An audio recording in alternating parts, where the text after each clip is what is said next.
Hey everyone, welcome back to the channel.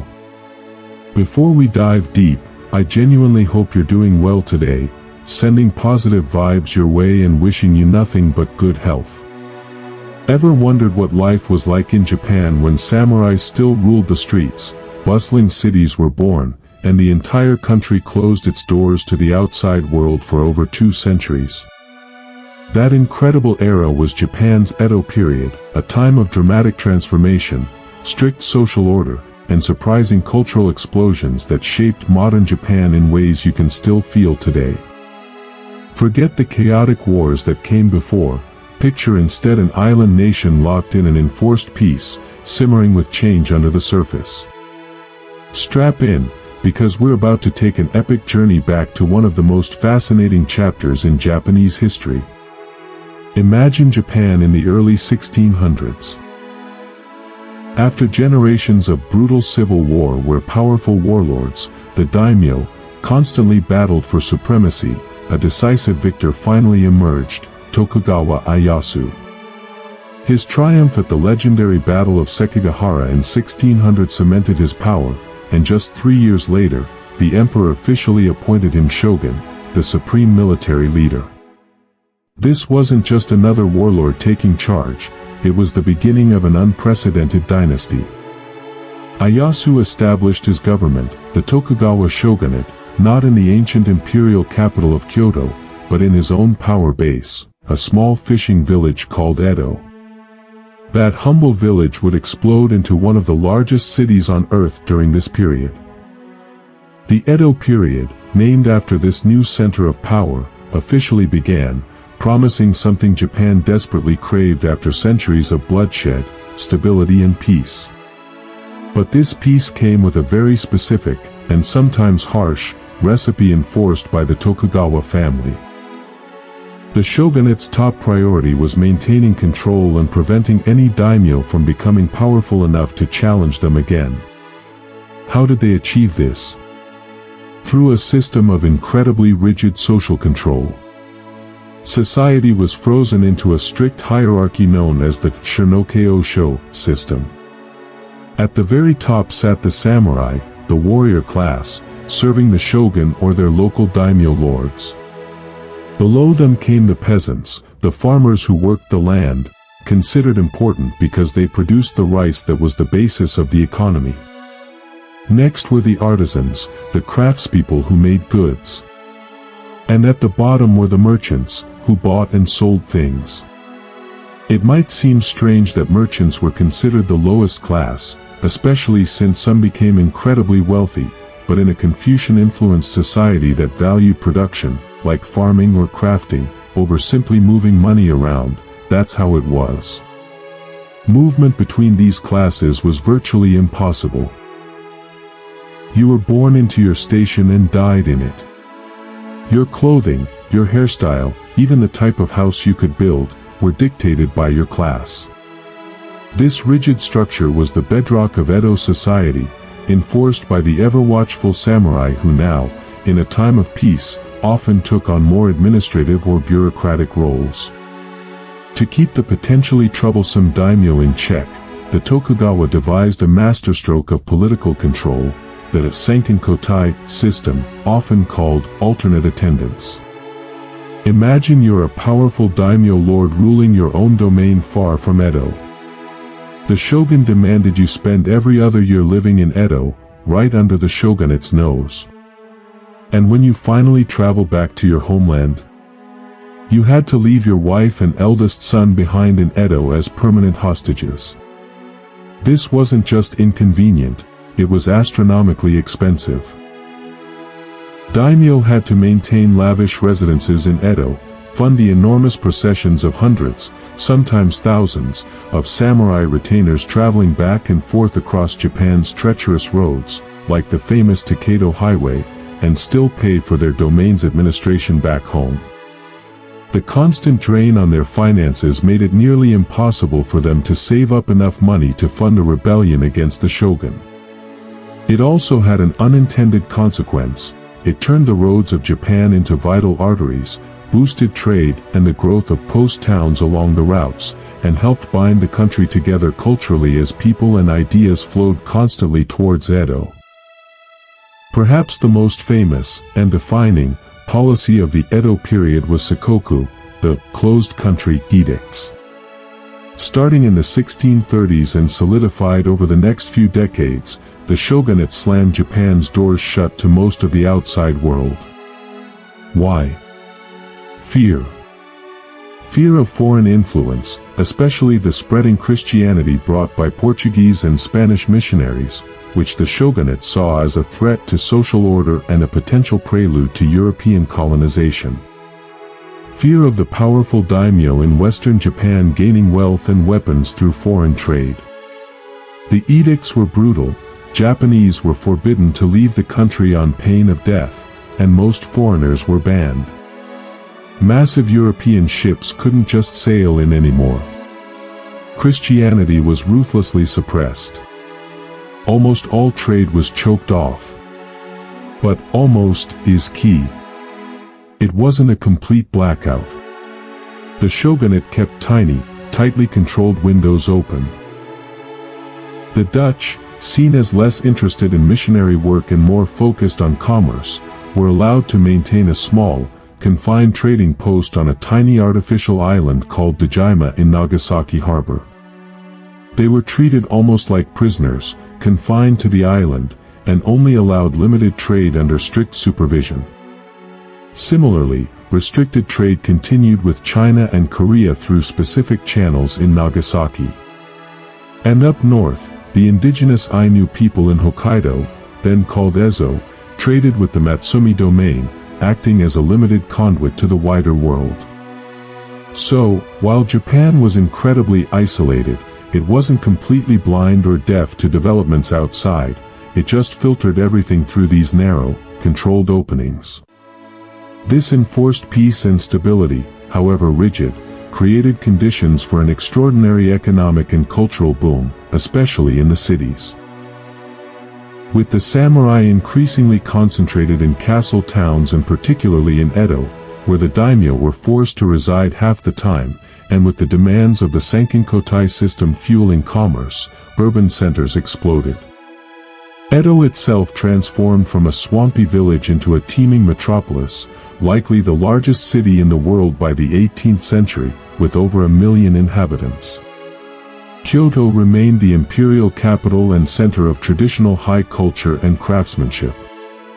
Osaka thrived as the kitchen of Japan, the nation's mercantile and financial hub. This urban growth created a new class of wealthy townspeople, the chonin, primarily merchants and artisans. Though officially at the bottom of the social ladder, their wealth gave them real cultural power. They couldn't buy political status, but they could buy entertainment and luxury. And boy, did they ever. This is where Edo culture truly came alive. Freed from constant warfare, and with a growing urban population hungry for diversion, the arts flourished like never before. Picture the vibrant, slightly chaotic world of the floating world, the ukiyo. This wasn't just a place, it was an attitude, a culture centered on pleasure, fashion, theater, and living for the moment. In the licensed entertainment districts of Edo, Osaka, and Kyoto, like the famous Yoshiwara, you'd find elegant courtesans, lively tea-houses, and raucous theaters. Kabuki theater exploded in popularity. Forget quiet, refined performances, Kabuki was all about dramatic storytelling, elaborate makeup, stunning costumes, exaggerated movements, and spectacular stage effects. It was the blockbuster entertainment of its day, loved by the common people. Alongside it, bunraku, sophisticated puppet theater, captivated audiences with complex tales of love and duty.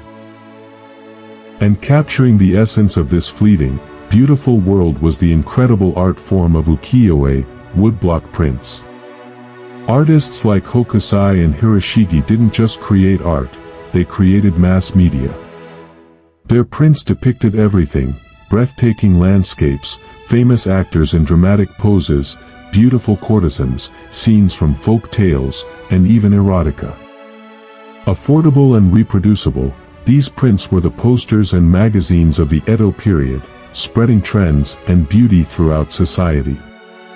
Literature also thrived, with authors like Ihara Saikaku writing popular novels about the lives of merchants and townspeople, full of wit, satire, and the realities of urban life. Haiku poetry, perfected by masters like Matsuo Basho, found immense popularity, capturing profound moments in just 17 syllables. Life for the vast majority of people, however, was still lived in the countryside, tied to the rhythms of agriculture. Peasants, the official backbone of society, worked incredibly hard. Rice was king, the primary measure of wealth. Daimyo incomes were rated in how much rice they could produce. But peasants also grew other crops like wheat, barley, soybeans, and vegetables. Their lives were governed by the seasons, demanding labor, and heavy taxes paid in rice to their daimyo lords. Villages were largely self-governing units under the watchful eye of the local samurai authorities. Life was tough, marked by famines, natural disasters, and the constant burden of taxation.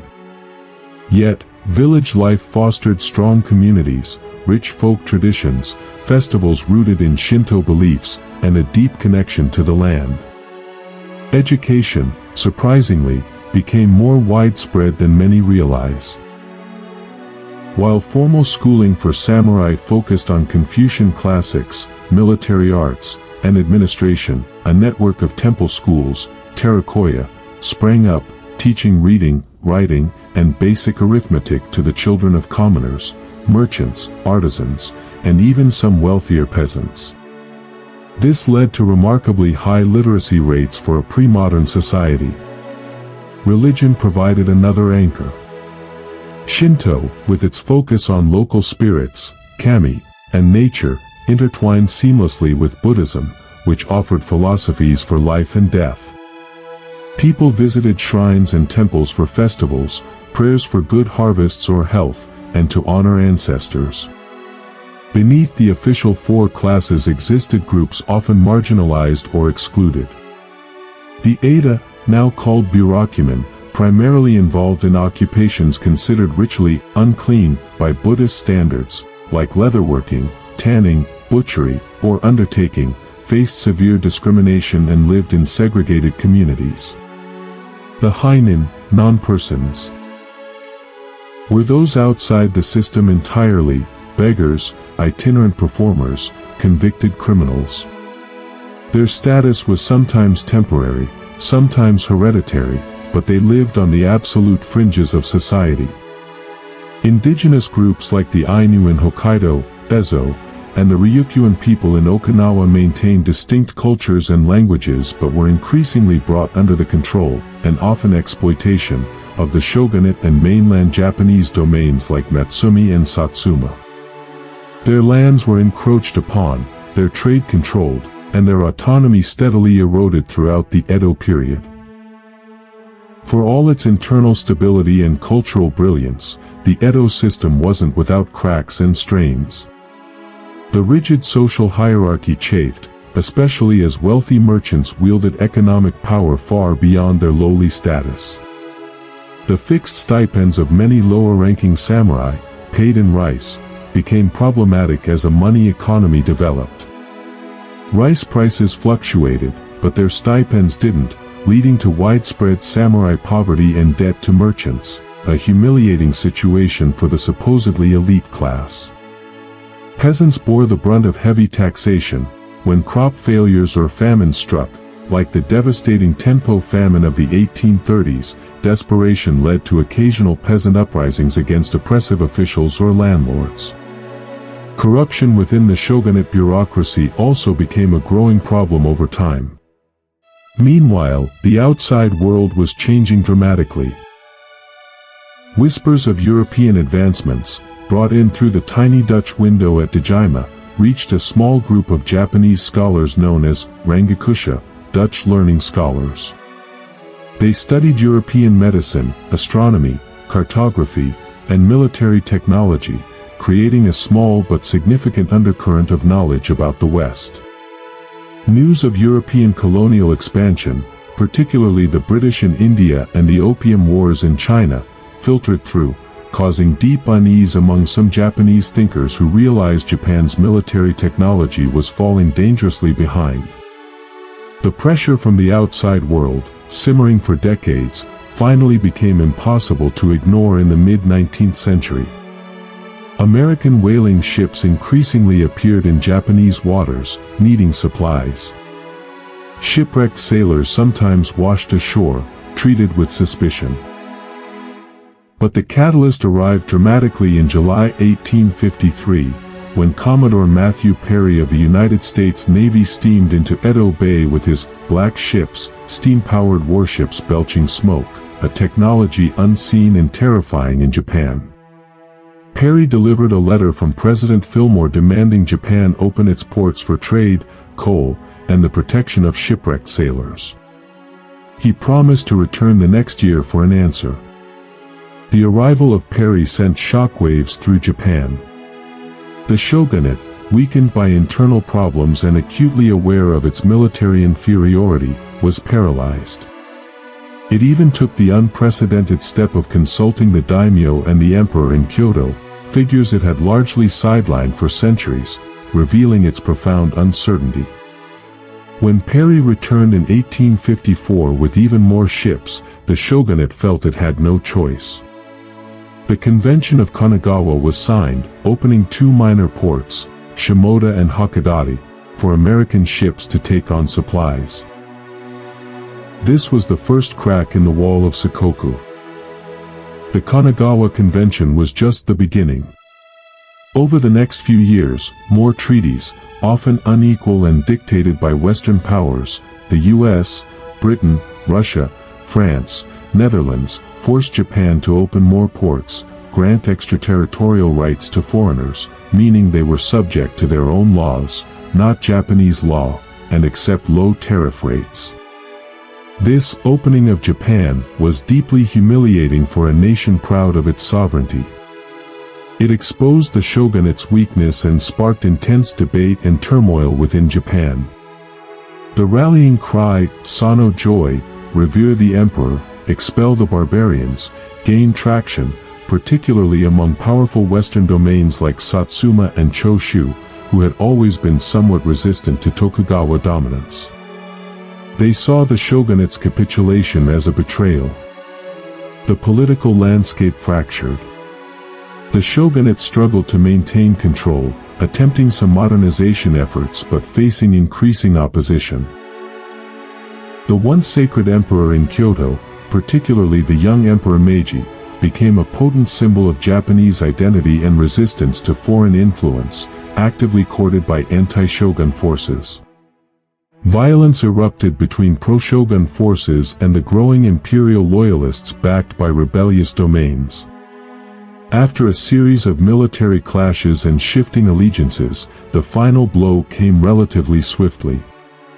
In 1867, the last Tokugawa shogun, Yoshinobu, under immense pressure, formally resigned his authority, ostensibly returning power to the emperor.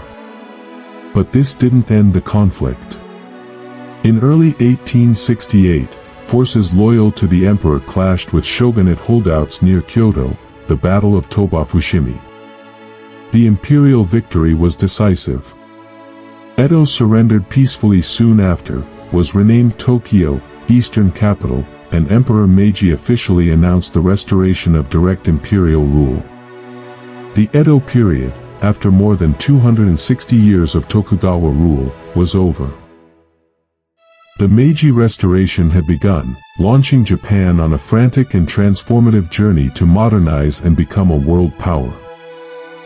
So, what's the legacy of this incredibly long, complex, and fascinating Edo period? Its shadow stretches long over modern Japan. The intense focus on social harmony, group identity, and respect for hierarchy that characterizes much of Japanese society today has deep roots in the rigid structures and Confucian ideals of the Tokugawa era. The vibrant popular culture, from the love of festivals to the appreciation of woodblock prints and the continued popularity of kabuki, is a direct inheritance from the Chonin culture of Edo, Osaka, and Kyoto. The incredible urbanization that started then defines Japan's landscape now. The trauma of the forced opening and the humiliations of the unequal treaties fueled the burning desire for modernization and strength during the Meiji period, shaping Japan's aggressive push onto the world stage. Even the concept of Japan as a distinct, homogeneous nation, while more myth than reality, solidified significantly during the isolation of Sakoku. The Edo period was a time of contradictions, enforced peace breeding incredible cultural creativity, strict isolation fostering unique development while creating vulnerability, rigid social order coexisting with dynamic urban energy. It was a world utterly different from ours, yet its echoes are everywhere in modern Japan. It reminds us that history isn't just about wars and kings, it's about how people lived, what they created, and the systems, both visible and invisible, that shape a nation's soul for centuries to come.